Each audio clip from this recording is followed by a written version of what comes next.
क्या आपकी कुंडली वृश्चिक लग्न की है और आप ये जानना चाहते हैं कि आपके कुंडली में सुख और मानसिक शांति अर्थात डोमेस्टिक कंफर्ट के योग है या नहीं है? तो आपको अपनी कुंडली में देखना पड़ेगा कि ये प्रमुख योग बन रहे हैं कि नहीं बन रहे हैं। सर्वप्रथम जो इसके प्रमुख ग्रह होते हैं वो होते हैं चतुर्थ भाव के स्वामी शनि, जो सुख के कारक होते हैं आपके कुंडली में। चंद्रमा जो आपके 9वें भाव के स्वामी होते हैं, आपके भाग्येश होते हैं और आपके मन के कारक होते हैं। और दूसरे भाव के स्वामी गुरु होते हैं, जो आपको परिवार जन से सुख देने के कारक होते हैं। साथ में शुक्र जो ऐश्वर्य के कारक होते हैं। तो अगर आपको देखना है कि वृश्चिक लग्न की कुंडली में ये योग है या नहीं है, तो आप निम्नलिखित योग को देखें। योग नंबर 1, अगर आपके कुंडली में शनि बलवान होकर या अपने घर चतुर्थ भाव में बैठे हों और चंद्रमा पर शुभ ग्रह जैसे बृहस्पति हैं उनकी शुभ दृष्टि पड़ रही हो, तो आपके जीवन में अस्थाई सुख के योग का निर्माण होता है, अर्थात आपको हमेशा सुख की प्राप्ति होगी।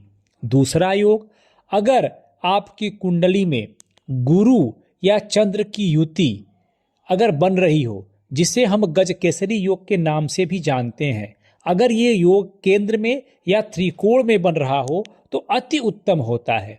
इस योग के कारण आपको परिवार व घर में आनंद की प्राप्ति तथा असीम शांति की प्राप्ति का योग बनता है। तीसरा योग, अगर आपकी कुंडली में शुक्र और चंद्रमा का कोई भी संबंध बन रहा हो, युति संबंध हो या दृष्टि संबंध हो, तो आपके जीवन में ऐश्वर्य व मानसिक संतोष का योग बनता है। अब योग फलित कब होता है?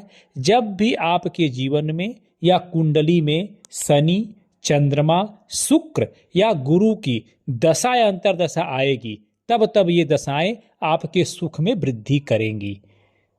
गोचर में गुरु जब चौथे भाव में या 10वें भाव में आता है तो सुख और सुविधा बढ़ जाती है, जो आपके कर्म क्षेत्र के कारण प्राप्त होती है। तो इस प्रकार से आपने जाना कि आपकी कुंडली में सुख और मानसिक शांति के योग किस प्रकार से बनते हैं। आप इसे अपनी कुंडली से मिलान कर लीजिए और देखिए कि आपके कुंडली में योग बन रहे हैं कि नहीं बन रहे हैं। अगर नहीं बन रहे हैं या बन रहे हैं और ये फलित नहीं हो रहे हैं तो आप हमें बताएं, हम आपको उसको फलित करने का उपाय बताएंगे। धन्यवाद।